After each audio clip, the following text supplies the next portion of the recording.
हमारे साथ इस वक्त प्रेमचंद अग्रवाल साहब पहुंच चुके हैं, finance and urban development minister. Sir please मंच पर आइएगा, मैं आपसे दरख्वास्त करूंगी इस सेशन को फिर हम आगे बढ़ाएंगे। जोरदार तालियों के साथ स्वागत कीजिएगा। इस सेशन को हम आगे बढ़ाएंगे। सबसे पहले मैं मंच पर आमंत्रित करना चाहूंगी हमारे सीबी सर अभय ओझा सर को। प्लीज सर मंच पर आएगा। इसके साथ ही मैं हमारे संपादक रमेश चंद्रा जी को भी मंच पर आमंत्रित करना चाहूंगी।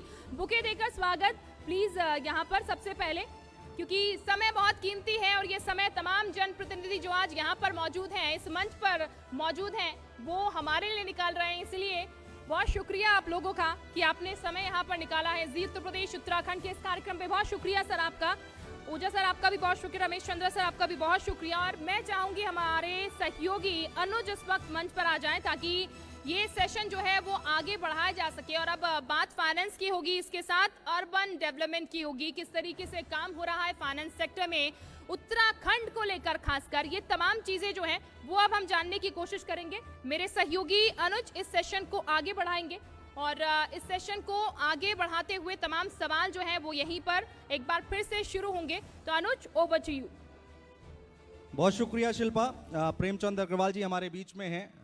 बहुत स्वागत है सर आपका जी उत्तर प्रदेश उत्तराखंड के इस मंच पर। आपने समय निकाला, बहुत शुक्रिया। और बड़ी जिम्मेदारी आपको मिली हुई है इस वक्त। आप सर्वश्रेष्ठ राज्य बनाने की कोशिश कर रहे हैं, 2025 में उस तरफ आगे बढ़ रहे हैं। लेकिन आपको लगता नहीं है कि आर्थिक स्थिति इस समय जो प्रदेश की है वो सबसे बड़ी चुनौती है? बहुत सही कहा आपने, क्योंकि हमारा राज्य भी आप कह सकते हैं कि 22 वर्ष का हुआ है। हम पहले कभी उत्तर प्रदेश में हुआ करते थे जी, और आज उत्तराखंड के रूप में हम आपके सामने हैं। और हमारे यहाँ जो आय के संसाधन हैं बहुत सीमित हैं जी। उस नाते हमारे सामने चुनौती है, लेकिन चुनौती को हम स्वीकार कर रहे हैं और हमें उम्मीद है कि चुनौतियों को हम पार करेंगे।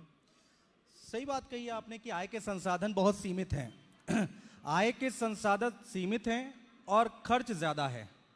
कैसे मैनेज करेंगे इसको? इसका संतुलन कैसे होगा? देखिए, सबसे बड़ी बात यह है कि मैं गांव से आता हूं। जी। गांव में एक बात कही जाती थी कि यदि आप तो आप अपनी आय बढ़ाइए, खर्चे वैसे रखिए, या आप अपने खर्चे कम करिए, आय यदि सीमित है। यानी कि यदि गांव की भाषा में कहूँ जी, तो कह सकते हैं कि पैर उतने फैलाई जितनी आपकी चादर है। चादर हो। लेकिन आज स्थिति क्या है कि जो हमारे खर्चे हम लोगों ने कमिटेड हो गए जो हमारे लिए, आज हम कैबिनेट की मीटिंग में बैठे थे।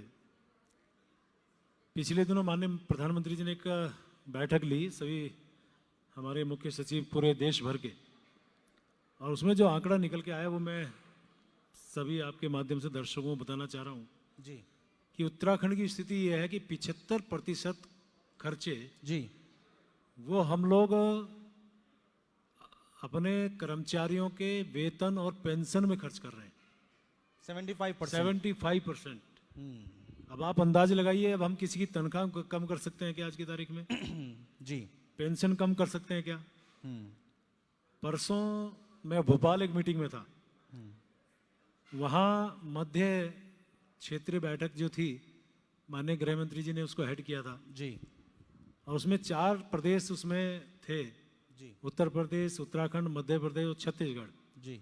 तो जहाँ वहाँ पेंशन देने की बारी आई, कौन राज्य कितना पेंशन दे रहा है, तो मैं अपने तमाम दर्शकों को बताना चाह रहा हूँ कि उत्तराखंड चारों राज्यों में सबसे ज़्यादा धनराशि पेंशन के रूप में दे रहा है, यानी 1500 रुपये दे रहा है। अब आप देखिए, आय के संसाधन वही हैं, खर्चे हमारे बढ़ रहे हैं।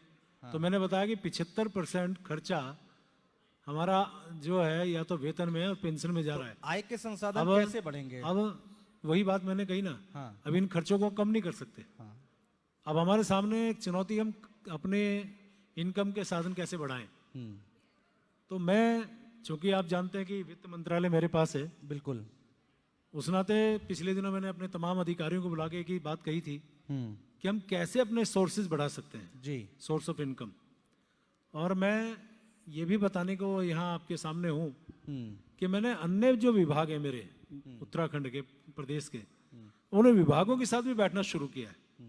पिछले दिनों मैंने आबकारी विभाग के अधिकारियों के साथ समीक्षा की थी कि भी कैसे आबकारी, अब हमारे यहाँ जो विशेष जो विभाग हैं जिनसे हम अपनी इनकम बढ़ा सकते हैं, जी उसमें आबकारी एक है, जी खनन है, जी पर्यटन है। बिल्कुल। तो ये कुछ विभाग ऐसे हैं जिनके माध्यम से हम यदि आय बढ़ाएंगे तो हम खर्चे जो 75% वो रखेंगे, बिल्कुल। कम नहीं करेंगे। क्योंकि मेरे जितने भी उत्तराखंड के हमारे कर्मचारी गण हैं, अधिकारी गण हैं, उन्होंने इस उत्तराखंड राज्य को बनाने में अपनी अहम भूमिका निभाई थी। मैं एक आंदोलनकारी रहा हूँ। मुझे याद है कि जब आंदोलन चल रहा था तो हम लोगों ने एक ही नारा लगाया था कि आज दो, अभी दो, उत्तराखंड राज्य दो, चाहे जो मजबूरी हो, मांग हमारी पूरी हो। तो यानी जिन कर्मचारी साथियों ने हमारा साथ दिया उनकी कटौती नहीं कर रहे हैं, लेकिन अपनी इनकम बढ़ाएंगे। तो लगातार जो भी हमारे अन्य विभाग हैं उनके साथ लगातार मैं बैठ रहा हूँ।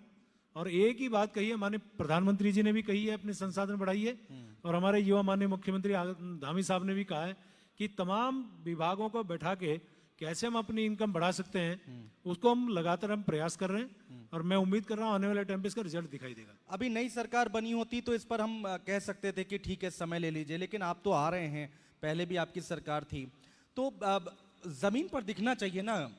बैठकें होंगी, बातचीत होगी, लेकिन वो आय के संसाधन बढ़ाने की वो जमीन पर कैसे दिखेगा?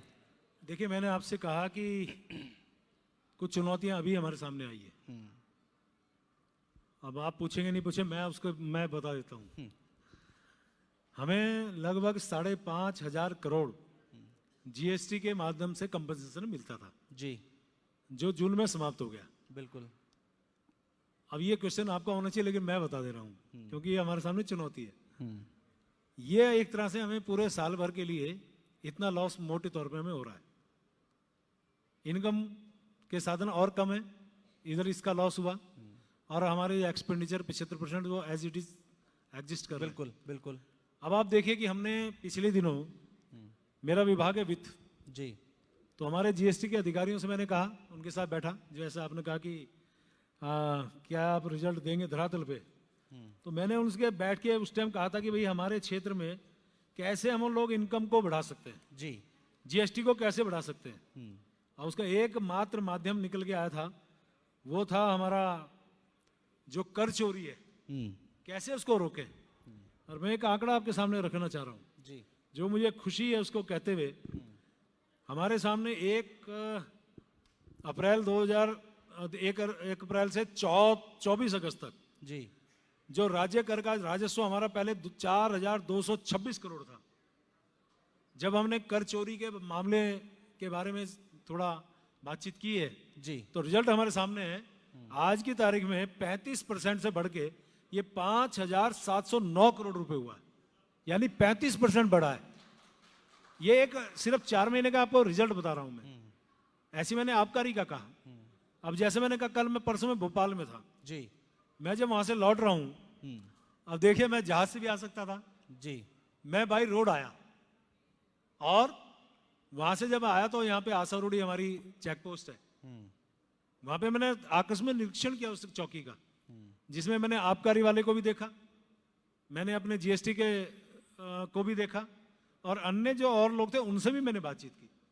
और ये विषय मैंने माननीय मुख्यमंत्री जी के सामने आज रखा अपने कैबिनेट की मीटिंग के बाद। अच्छा, तो आप ये देखिए कि यदि माना आबकारी का वहां पे एक व्यक्ति है जी, और यदि वो गंभीरता नहीं दिखा रहा है, तुरंत उस पर हमने एक्शन लिया। तुरंत अधिकारी यानी सचिव आबकारी से मैंने बात की कि भाई हम आबकारी में भी चोरी रोकने का काम करें और उस पर टैग लगाएं।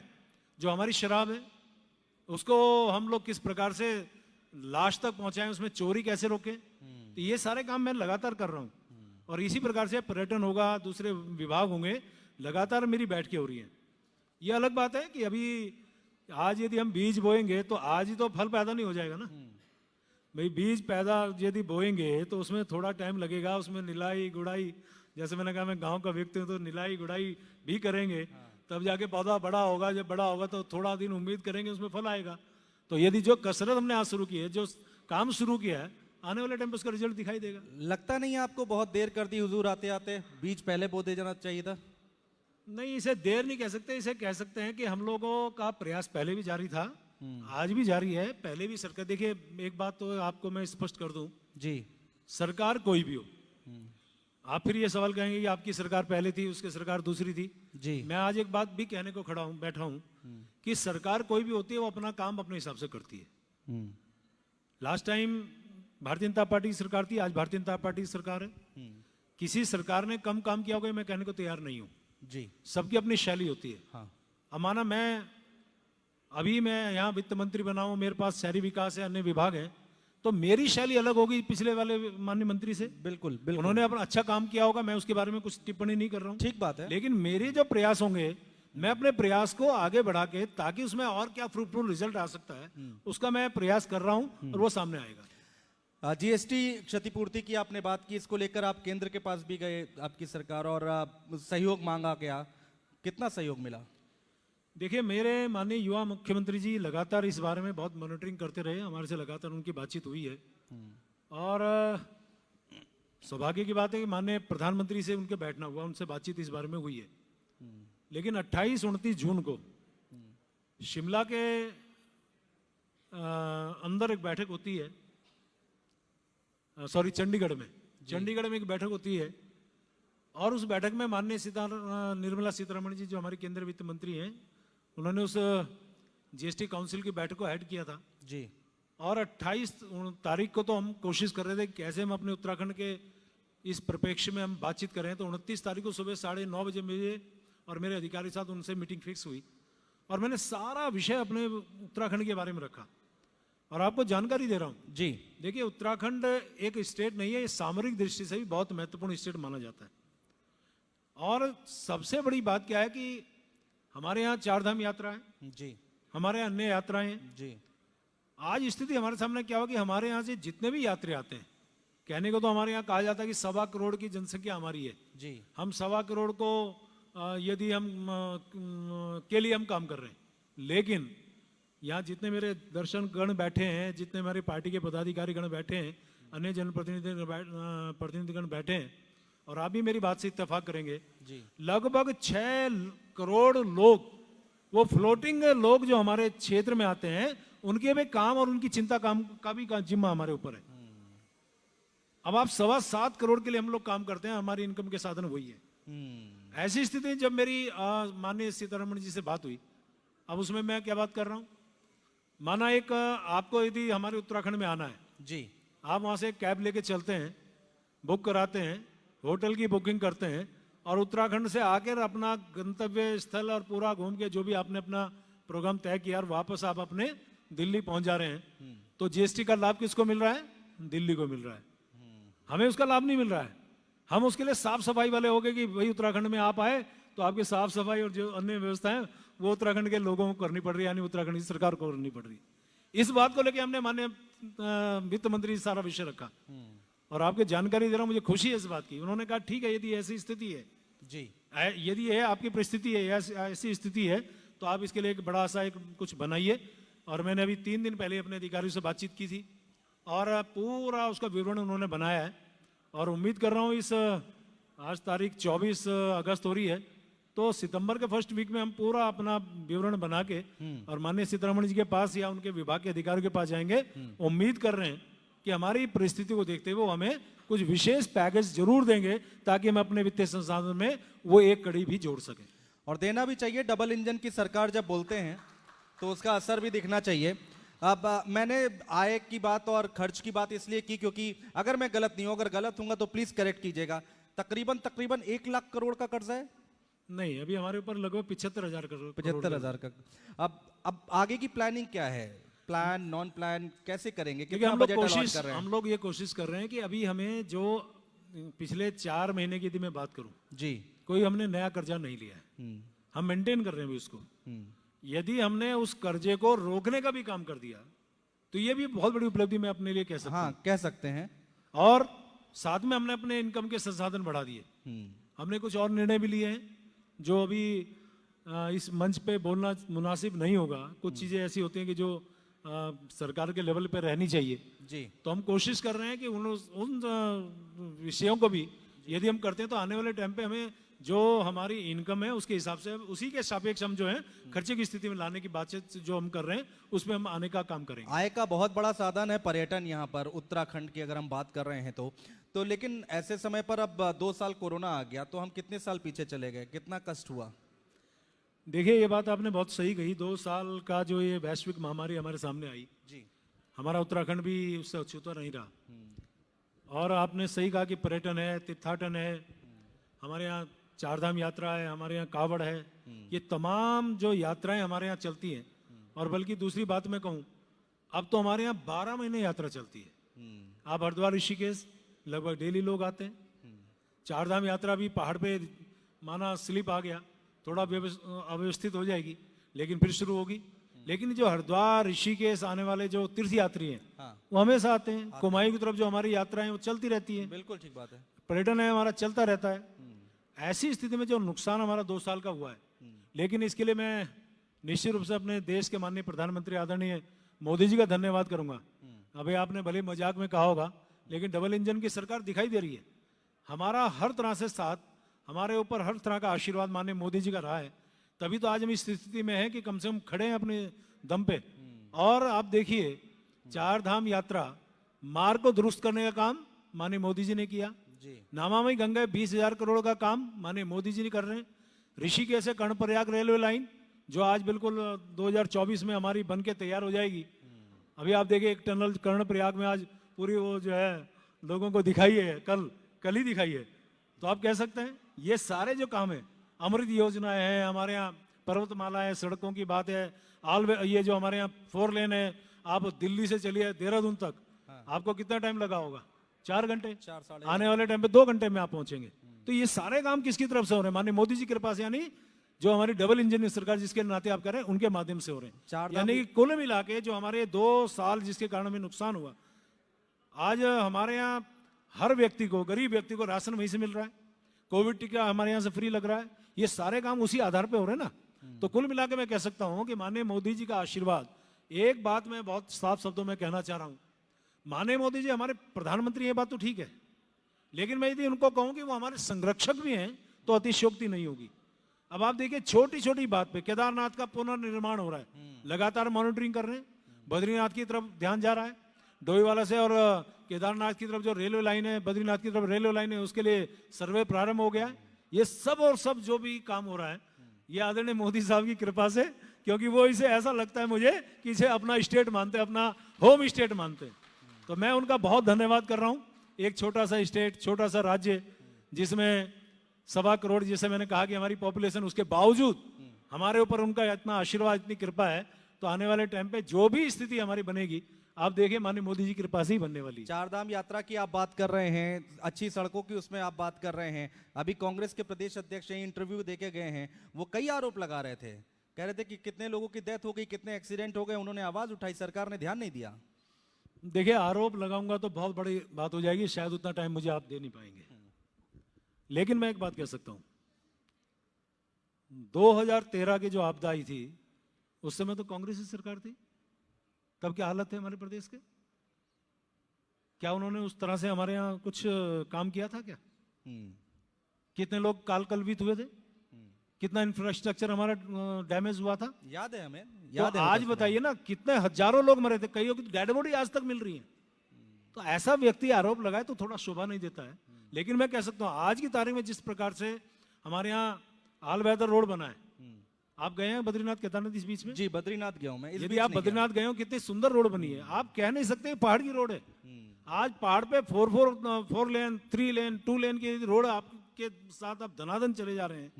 तो मान के चलिए कि ये सब माननीय मोदी जी और हमारी प्रदेश सरकार के आधार पे काम हो रहा है। जहां तक आपकी जो इस बीच में घटना हुई है, अभी माना हमारे यहाँ 20 तारीख को अतिवृष्टि हुई, 4 लोग, 6 लोग, 12 लोग, इतने लोगों की डेथ हुई। अब आप देखिए जो हमारा ये पूरा इलाका जिसे हम कहते हैं उत्तराखंड, ये संवेदनशील माना जाता है कम से कम आपदा की दृष्टि से। ये कोई भी व्यक्ति या कोई सरकार गारंटी नहीं ले सकती कि साहब ये कभी दोबारा नहीं आएगी। 2013 की आपदा की आपने बात की, उस समय विजय बहुगुणा जी मुख्यमंत्री थे, मैं गलत नहीं हूं तो, और मेरी याददाश्त अगर सही है तो इधर आपदा आई थी और वो दिल्ली में बैठ के प्रेस कॉन्फ्रेंस कर रहे थे, बहुत मुद्दा उछला था उसका। अब मैंने कहा ना कि बात जाएगी तो लंबा विषय हो जाएगा, मैं किसी पे आरोप नहीं लगा रहा हूं। मैंने कहा ना कि कांग्रेस के अध्यक्ष का नाम लिया तो उस समय कांग्रेस की सरकार थी जी। और हालात क्या थे, पूरे देश भर के लोग, बल्कि कहना चाहिए विश्व भर के लोग केदारनाथ में उस समय मौजूद थे। आज अनेकों लोग रो रहे हैं, उनकी बॉडीज तक नहीं मिली। क्या कहेंगे आप? इसमें आरोप लगाने की सीमा हमारी नहीं हो सकती, हम बहुत लंबे तक उसकी बात कह सकते हैं जी। लेकिन देखिए, आपदा आती है, किसी को कह के नहीं आती है। और आपदा, मैं ये भी गारंटी नहीं ले रहा हूं कि कल को आपदा नहीं आएगी, मेरी सरकार आ गई। आपदा के टाइम पे यदि हम तुरंत उस पर कार्रवाई कर रहे हैं, आपदा के टाइम पे तुरंत उस पर रेमेडी हम जनता को दे रहे हैं, बिल्कुल तुरंत हम उस पर कार्रवाई कर रहे हैं। मैं एक छोटा सा उदाहरण दे रहा हूं। जी 13, 14, 15 अगस्त जी में माननीय प्रधानमंत्री जी ने कहा, पूरे देश भर के लोगों को आह्वान किया कि हर घर तिरंगा आप लगाइए। मैं उत्तरकाशी और टिहरी का प्रभारी हूं जी। मंत्री होने के नाते। अब 13 तारीख को मैंने तय किया कि 13, 14 तारीख में टिहरी और उत्तरकाशी के दौरे पर रहूंगा। हर निकाय के सामने मैं अपना एक तिरंगा रैली निकालूंगा, घर घर तिरंगा के लिए हम लोग काम करेंगे। अब 13 तारीख को लगभग 4:20 शाम को जी मेरे ठीक 5 मिनट पहले एक पूरा पहाड़ स्लिप हो गया और पूरा रास्ता बंद हो गया। क्या कहेंगे आप? लेकिन अब मैंने कहा ना, सरकार की उसमें कितनी गति है कि सरकार कितना काम कर सकती है, उसकी संवेदनशीलता कितनी है। बिल्कुल। आपको सुनकर और मेरे दर्शकों को सुनकर खुशी होगी, वहां उस समय 2-2 जेसीबी पहले से खड़ी थी और मैंने भले ही वहां पे लोग जो रुके थे उनको तिरंगा दिया, उनके साथ फोटो खिंचाई और जैसी जेसीबी ने उस मलबे को पार किया और मैं पैदल पार होके अपने गंतव्य स्थल तक पहुंचा, मुश्किल से 10 मिनट लगे होंगे। यह काम करने की शैली भारतीय जनता पार्टी की सरकार की। यानी कि स्लिप आ रहा है, लोग खड़े हैं, सैकड़ों गाड़ी इधर खड़ी है, सैकड़ों गाड़ी इधर खड़ी है, 10 और 15 मिनट में यदि आपका मलबा साफ हो जाता है, आप इसमें कल को यदि आप मुझे दोषी ठहराने तो इसका क्रेडिट भी तो हमें देंगे ना। नहीं, ठीक बात है, अच्छा काम है तो अच्छा काम है। बहुत और अच्छा, अच्छी की स्थिति बात यह है कि आज सरकार, हमारे माननीय युवा मुख्यमंत्री आदरणीय धामी साहब जी बहुत गंभीरता से, अब आप देखिए परसों वोर में भोपाल साथ थे, हम भोपाल से दिल्ली आते हैं, वो दिल्ली में बैठ के मॉनिटरिंग कर रहे हैं, कहां पे क्या स्थिति है, कहां पे क्या स्थिति है।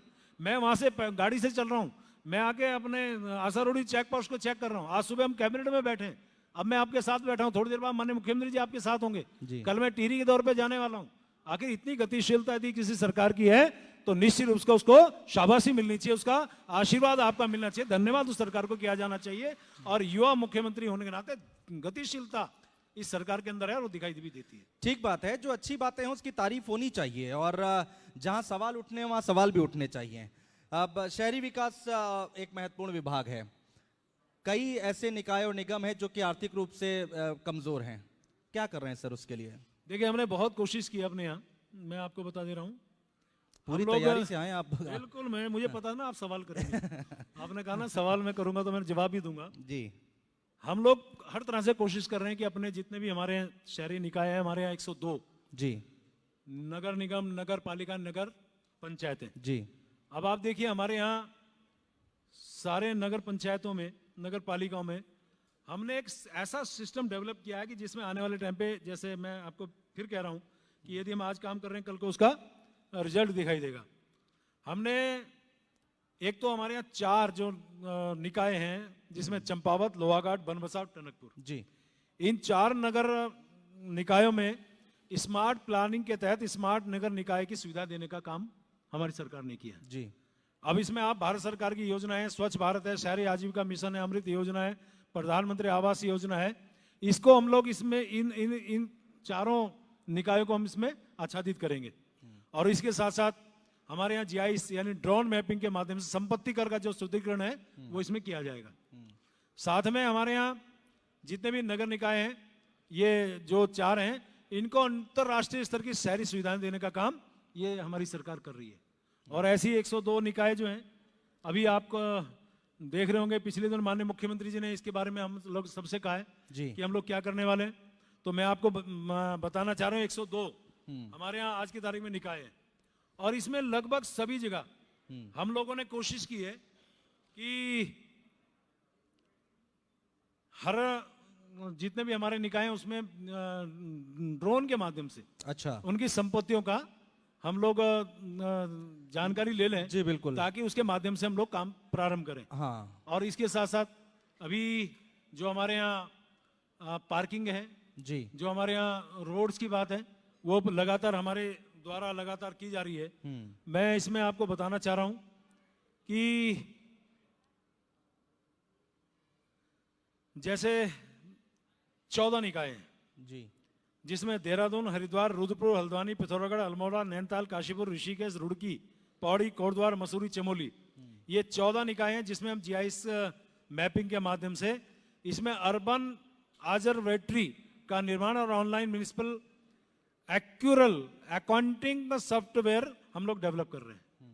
और इसके साथ साथ जितने भी हमारे निकाय हैं, अब उसमें लगातार जितने भी और निकाय हैं, आज हमने उस पर एक निर्णय और लिया है हमारी सरकार ने।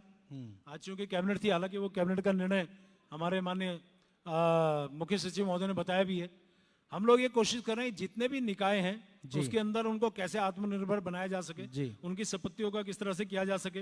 कुछ जो लोग हमारे नए निकाय बने थे, उसमें जो बाद में जुड़े हमारे जो निकाय थे, उसमें कुछ लोगों के लिए हमने कहा था कि इनसे हम कोई भी किसी भी तरह का हाउस टैक्स या नहीं लेंगे। जो व्यावसायिक हैं उसके लिए हमने पूरी तरह से मुख्यमंत्री को इसके लिए अधिकृत किया है। लेकिन यानी लगातार उनको आत्मनिर्भरता की तरफ हम बढ़ाते जा रहे हैं। लेकिन होता क्या है, कई बार योजनाएं बहुत बनती हैं, फाइलों पर रहती हैं, लेकिन फाइलों तक ही सीमित रह जाती हैं।